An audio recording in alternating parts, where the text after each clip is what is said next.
I have with me now one of the men on that target list, James Clapper, on the phone, former Director of National Intelligence. So, Director Clapper, thank you so much for calling in. And, just first to you out of the gate, the news. Last time you and I chatted on the phone, there was this threat from the White House to revoke the clearances, such as yours and Brennan's and others. This has happened to John Brennan. Do you think this is a total stunt? Well, I do. I mean, it seems they're kind of making up the criterion as they go here on a base, on a very individual basis. And as Jim discussed, to the extent that we have anything to offer, it has more to do with our past experience, not insight and access to current intelligence. At least for my part, I haven't had any access to intelligence since I left the government on the 20th of January of 2017. Mm-hmm. And the other thing I wonder about, of course, there are other senior officials who have the clearances, who I won't name, who've also been vocal in criticizing the president, who of course, weren't mentioned here.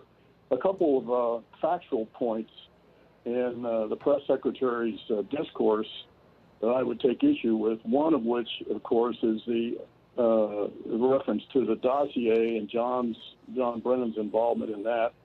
The dossier, to repeat, as I've said many times, was not used as a part of the formal intelligence community assessment that was rendered about Russian meddling in the 2016 election.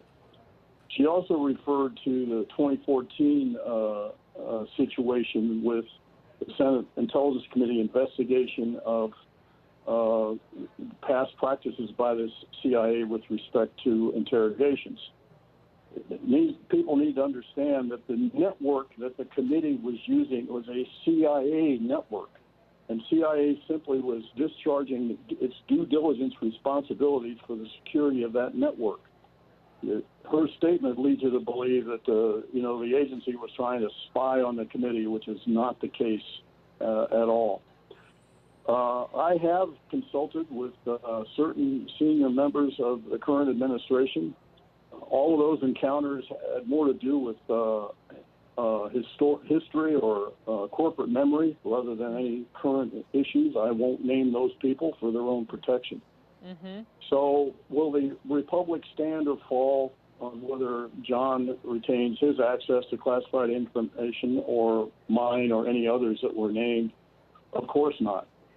The larger issue here, to me, has been infringement on First Amendment rights, and I think people ought to think seriously about that.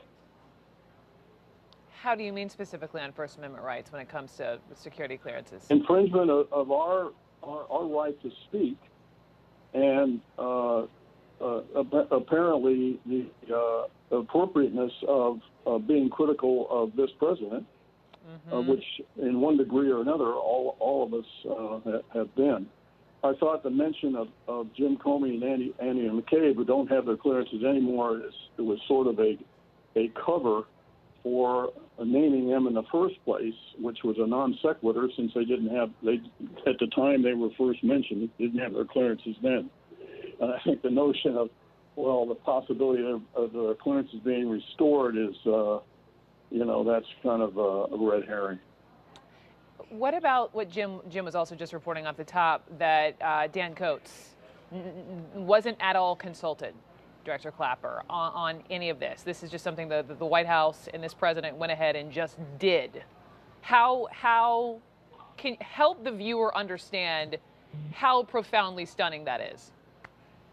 Well, it's unprecedented. I don't know of a case where this has ever been done in the past. I mean, access to clearances normally would be done completely by a sponsoring agency. So in John's case, the sponsoring agency is CIA.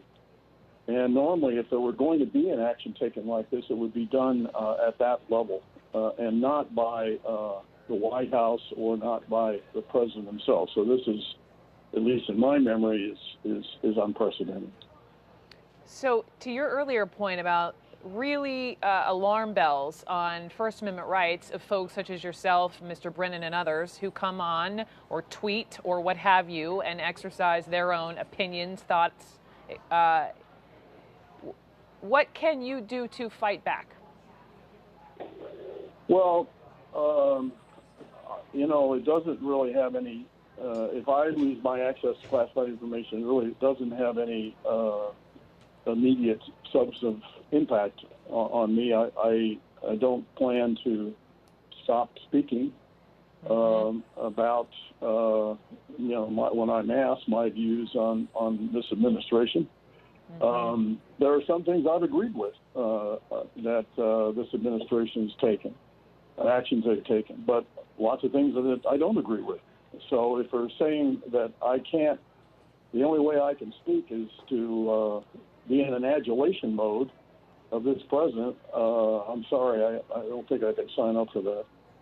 So you're on this list. We have your face up on the screen. Lisa Page, Peter Strzok, Michael Hayden. We also have Bruce Orr, Susan Rice, Sally Yates, James Comey, Andrew McCabe. Director Clapper, what do all these people have in common? Well, I think they've either been outspoken about the administration, or have directly run afoul of it and taken actions that were inimical to President Trump's interests. So I guess that's what we all have in common. Okay. James Clapper, thank you for hopping on the phone with me so much. Former Director of National Intelligence, responding to this headline out of the White House briefing today that the president has officially revoked John Brennan, former CIA chief's security clearance, with, according to this White House, with more actions like that on the way.